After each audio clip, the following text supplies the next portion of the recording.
रुद्रच्या भुवया चढल्या. तो अचानक उठून साक्षीकडे पाहू लागला. घरी काहीतरी घडले, मला लगेच जावं लागेल. साक्षीचं हृदय पडलं. ठीक आहे, ते महत्त्वाचं आहे. आधी ते बघ. रुद्र मान हलवून निघून गेला. साक्षी खुर्चीत कोसळली. टेबलावरील कॅन्डल लाईट डिनरकडे पाहून तिच्या मनात राग आणि चीड उसळली. त्या कुरूपबाईसाठी रुद्रने मला सोडलं का? घरात परतल्यावर रुद्रला केशव कपाळाला पट्टी बांधलेला दिसला.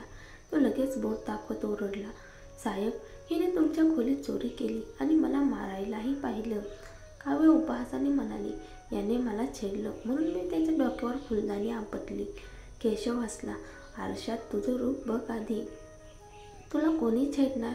काव्याने रुद्रकडे पाहिलं. साहेब, मी आल्यापासून हा सतत सूचक बोलतोय. तू कुरूप आहेस म्हणून तुला सहज फसवू शकतो असं म्हणतोय. केशव पुन्हा हसला. खोटं आहे सगळं. मी जुन्या महालातून आलोय. इतकी वर्षे निष्ठेनं काम केले.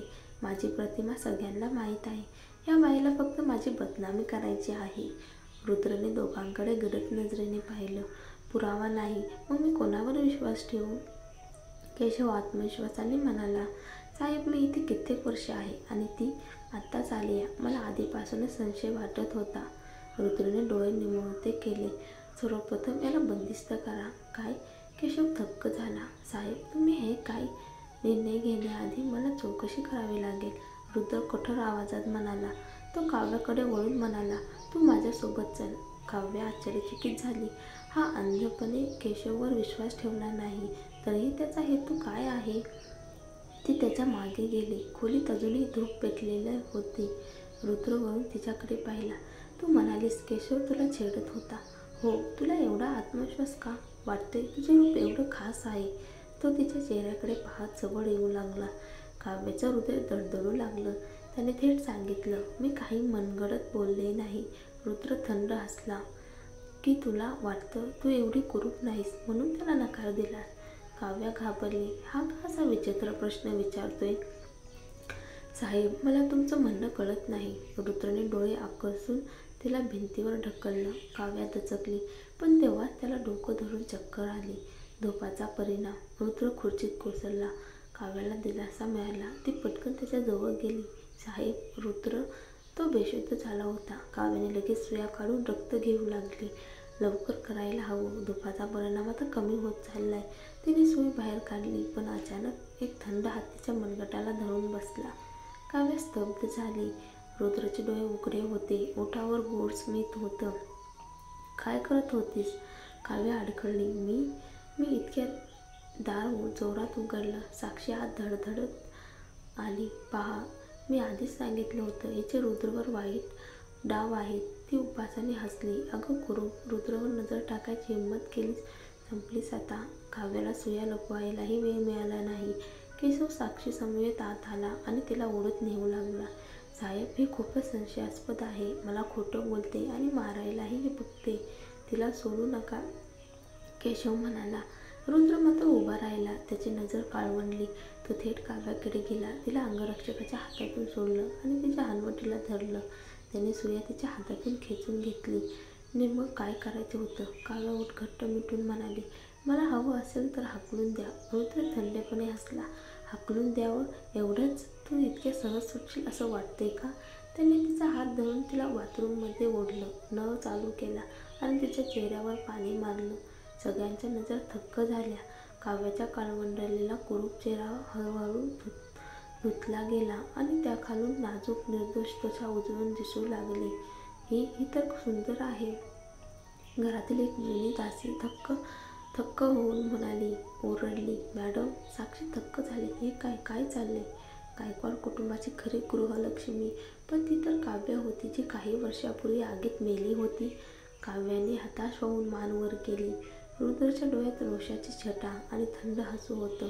तो अचानक वळला आणि जोरात ओरडला, सगळे बाहेर निघा. सगळे घाबरून बाहेर पळाले. केशवच्या पायाखालची जमीन सरकली.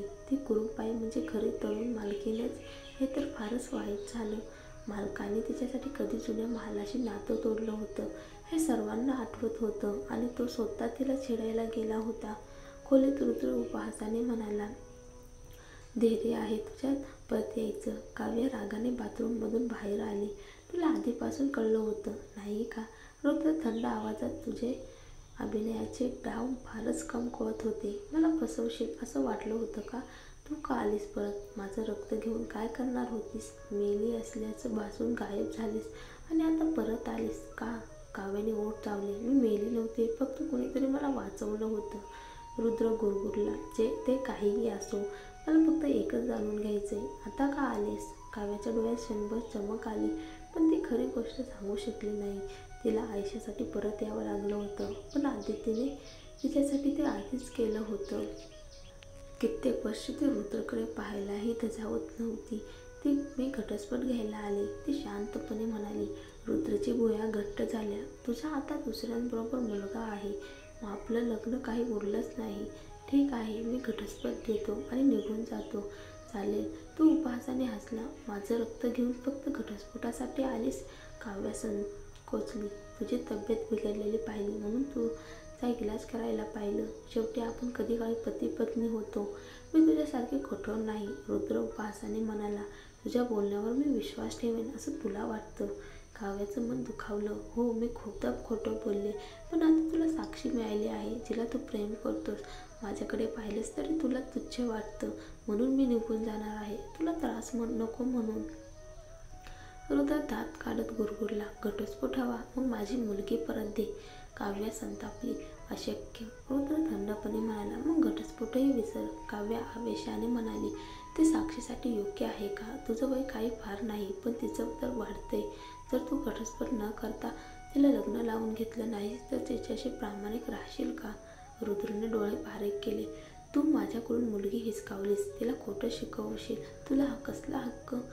तू? काव्या थरथरली. मुलगी कुठे आहे ते मी सांगणार नाही. तुला हिंमत असेल तर मला इथेच कैद कर. दुखावली जाणार ती साक्षी, मी नाही. काव्या, तू तर? रुद्र थबकला. काव्या हसून म्हणाली. आणि हो, माझं अस्तित्व आदित्यलाही कळलं तर त्याची काळजी मी घेतच राहील. तो माझ्यावर अवलंबून आहे. कदाचित मी निघताना त्यालाही घेऊन जाईल. स्वप्न बघतेस? रुद्रने डोळ्यातून ज्वाला फेकल्या. काव्या टोमणा मारत म्हणाली. किंवा खरं सांग, तू मला थांबवू इच्छितोस? कारण इतक्या वर्षानंतर कळलंय की तू अजूनही माझ्यावर प्रेम करतोस आणि माझ्याशिवाय राहू शकत नाहीस. रुद्रचा चेहरा कालवंडला. निघून जा. काव्याचं मन मात्र हलकं झालं. ती पटकन दाराकडे वळली. थांब. रुद्रने तिचा हात पकडून तिच्या हातातील सुई हिसकावली. काव्या रागाने पाय आपटत बाहेर निघून गेली. साक्षी अजूनही थक्क होऊन रुद्रकडे पाहत होती. रुद्र, तो कपाळाला हात लावत थकलेल्या आवाजात म्हणाला. सगळा गोंधळ झालाय, तू आधी घरी जा. साक्षीने धास्तावून विचारलं. ती खरंच काव्या होती? ती तर मेली होती ना? रुद्रने खोल श्वास घेतला. तीच होती, ती मेलेली नव्हती. साक्षीचं हृदय पडलं. अभिनंदन रुद्र, आता तुझी पत्नी परत मिळाली. रुद्रने डोळे उघडले. काव्या माझी पत्नी होण्यास लायकच नाही. साक्षी दचकली. तुमच्यात काही गैरसमज आहे का? तो थंड स्वरात म्हणाला. तूच गैरसमज करतेस. मी तिला कुटुंबाच्या दबावाखाली लग्न केलं. माझ्या मनात तिच्यासाठी काही नाही. ती कायमची खोटारडी आहे. मी तिच्यासोबत कसा राहू? साक्षी थोडी सुखावली, पण मनात गोंधळ वाढला. तेवढ्यात केशव भीत आत आला. साहेब, माझी चूक झाली. मला माहीत नव्हतं तीच खरी मालकीण आहे. मला फक्त ती संशयास्पद वाटली. रुद्राचा चेहरा आणखी कठोर झाला. तो माधवकडे वळून म्हणाला. हा दिसला ही की मला घृणा वाटते. हो साहेब, लगेच हटवतो.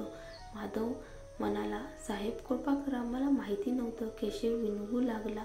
रुद्रने थंडपणे आदेश दिला. याला सोपं जाऊ देऊ नकोस. हो साहेब. साक्षीच्या छातीत धडधड वाढली. तो म्हणतो त्याला काव्याबद्दल काही वाटत नाही, पण मग तो केशवला एवढं का शिक्षा करतोय? दरम्यान काव्या घरी परतली. दिव्या तिला घाबरून विचारते. तुला काय झाले? एवढी गडबड का? काव्या सुस्कारा टाकत म्हणाली. माझं खरं रूप ओळखलं गेलं. काय इतकं लवकर? मग आता काय करणार? ठीक आहे, मी आयशाचा उल्लेख केला नाही. दिव्या काळजीत म्हणाली. आपल्याला आयशाला देशाबाहेर पाठवायला हवं का? काव्य हसली. सर्वात धोकादायक जागाच सुरक्षित ठरते. रुद्रला असं वाटणारही नाही की मी तिला इथे ठेवले आणि आता मला घरात दासी म्हणून राहावं लागणार नाही. मी थेट कंपनीत परत जाईन. पण तुझी योजना तर अयशस्वी झाली. त्याने माझं घेतलेलं रक्त परत हिसकावलं. दिव्या अवाक झाली. देवा, एका रात्रीत एवढं सगळं घडलंय? काव्य हळू आवाजात म्हणाली. हो, पण पुन्हा भेट होईलच, तेव्हा घटस्फोट नक्की करून घ्यायचाच. दिव्या मान हलवत म्हणाली, बरोबर आहे. अखेर अजूनही तुम्ही कायदेशीररित्या पती पत्नी आहातच.